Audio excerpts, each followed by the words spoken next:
You spent much of your time around great leaders.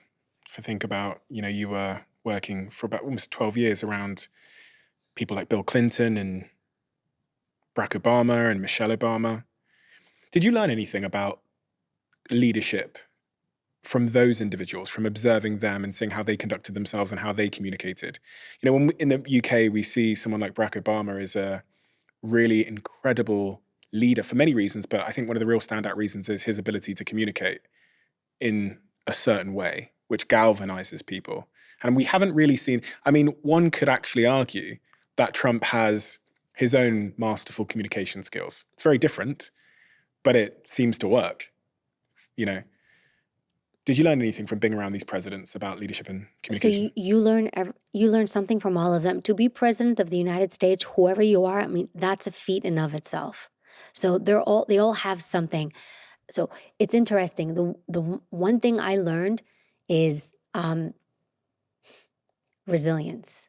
You'll be next to the president, and this was every president, formers, all of them I stood next to, and you're standing next to them and they're about to go on stage or in a big meeting or they're talking to someone and you've got the news on and there's some political pundit on the news or channel talking about how stupid they are. He's a dummy, he's this, he's that. They're shredding them. And he looks at it, gets his stuff together, gets his speech together, gets on stage and delivers. When the majority of the public would sit there, oh my God, I'm disrespected, I'm this, how can they say that? Nothing. That was amazing to me. So not only did the U.S. Secret Service make me resilient, but to see somebody just take such heat or hear such horrible things said about them on a consistent basis on such public platforms, and you have the ability to wake up, walk outside the White House, your head up, get in your limo, go on stage, go do this press conference, and you're like, it's just going to happen. There's no school for that. And so because I was around these personalities, I'm like, yeah, well, if he can do it, I can do it. Who was the most impressive? I have to tell you, they all were. There was no one that wasn't. Like, they all had their gift. And even Trump, you brought up Trump before. I think what people like about him, he's just direct. He's very direct and he just lands it. He says what he says and he doesn't care. There's something, and I'm Switzerland, because in the U.S. Secret Service, we actually weren't even allowed to talk about if we voted for someone. We were very apolitical, and I've always stayed that way. But from an objective standpoint, people just like the fact that he just says it, and he doesn't care. And sometimes I think people envy that. Did you see how they made their decisions? Did you ever observe them making tough decisions? Yes, all the time. You would be behind closed door meetings. You would hear their ability. Give me an example of this. I'm interested, when the stakes are that high, because a lot of us on a day-to-day basis are making fairly inconsequential decisions, especially in the context of running the most powerful nation in the world. So I'm interested when the stakes are that high, when you've got to get Osama bin Laden in a compound in Pakistan, or there's a terrorist attack, how these individuals make decisions. They're not driven by emotion. They're very rational-based decisions. I weigh the pros, I weigh the cons, I look at the facts. So you very rarely, if ever, and I could probably say, I've never heard a U.S. president yell, ever. I've never heard a U.S. president lose himself. When you hear them debate or talk about things, it's a debate. I can look at you, you can look at me, I could be like, Stephen, I don't think that this is right. And then you'd say, Evie, well, why isn't this right? If we do it this way, this way, this way, this is gonna happen. Yeah, but Stephen, if you do it like that, then what if this happens and these guys die? Well, I don't see it like that. Well, sure, I see it this way. It's like, we're gonna have to figure it out. But you're also with people who have the ability to sit and withstand. Their feelings are not so fragile, their ego not so soft that you can actually have this debate. And that's important for you to have in your circle. Can you have these debates with people? I would call them competing. There's two great researchers in the UK, Dr. Lawrence and Emily Allison, and they archetype people as animals. And one of the things they talk about is someone who's in control and setting the agenda is someone who's lion. I'm a lion. And so sometimes we have to bring a little bit more lion in with us. Or somebody who's competing is somebody who's capable of kind of debating with you, but It doesn't have to be ugly. I don't have to raise my voice or get in your face to break something down. I can sit there and be rational. The problem the majority of people have is they're so invested and emotional, they bring their feelings into it. Even something you just brought up, Trump, and you had like a little bit of a look like Trump because everyone's so emotional when they hear that name. Pull back and be objective. It's like, let me look at this from a factual standpoint. I'm going to lay this out. I'm going to lay this out. And let this lay out. When you can make decisions based on facts and rationality, the emotions go out the window. You don't want to be an emotional decision maker. It never goes well because you're not thinking clearly. You're like just going with the wave. And it's those moments when you say something you shouldn't say, then afterward you regret it. Why did that person get me to say that? I went in with this intention. I got pulled in this direction. This person got me to say that. No, it's always on you because you're the governor of you.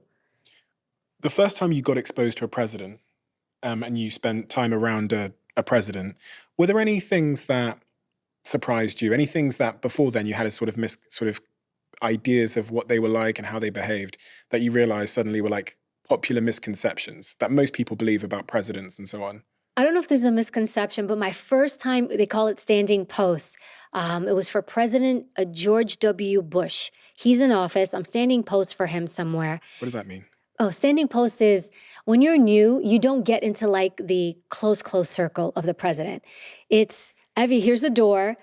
And the president's going to walk through this door in like 8 hours from now. We're going to sweep it, check for bombs and everything. And your job is to stand, watch this door for 8 hours. Nobody comes through, right? That's it.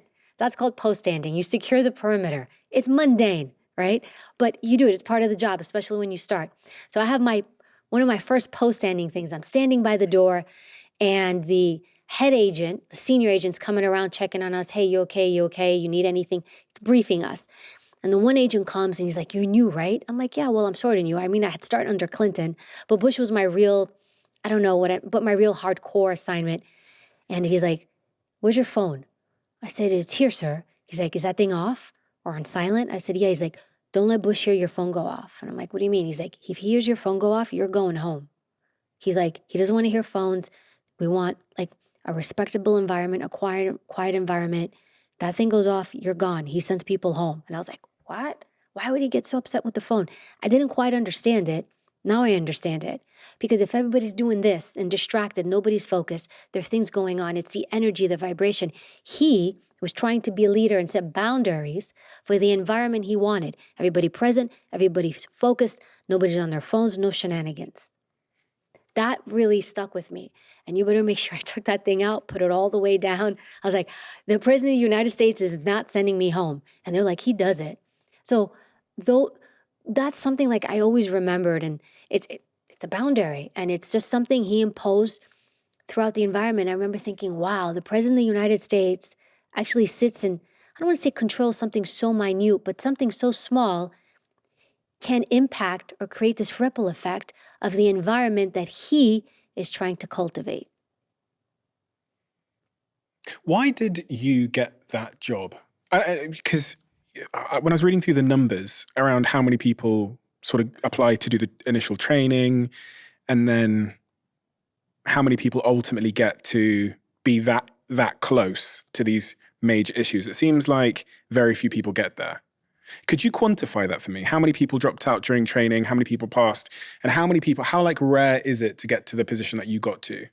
So they spend like tens of thousands of dollars, maybe even 100K by the time you get hired on you.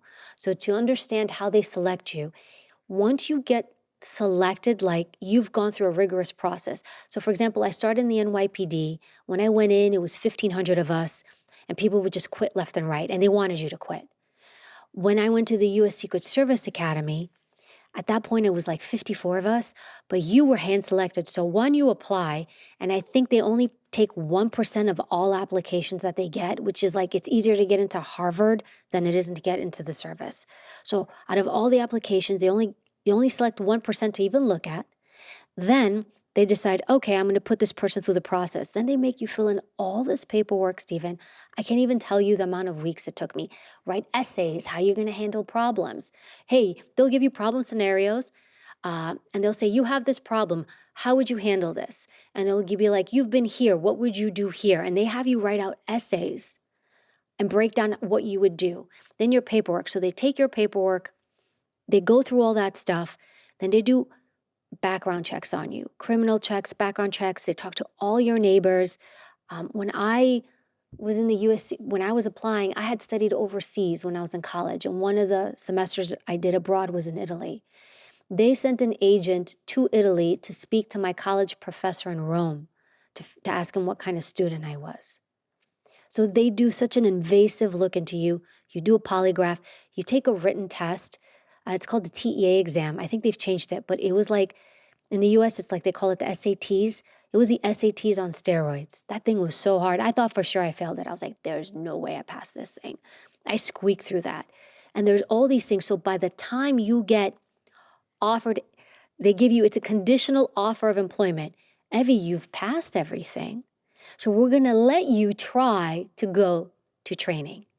And then if you pass that, then you go on probation for like, I think it's 3 years, and then you're good. Then you're truly in. But by the time you get to this process where you're actually going to training, because they've dumped so much money in you, you're at that point where you're typically going to get through it because they don't want you to quit because they've dropped a lot of money on you. So at that point, they've really invested in you because they believe that you can meet the standards and be part of a culture that they want. So it is hard, but they do kick people out. It happens all the time.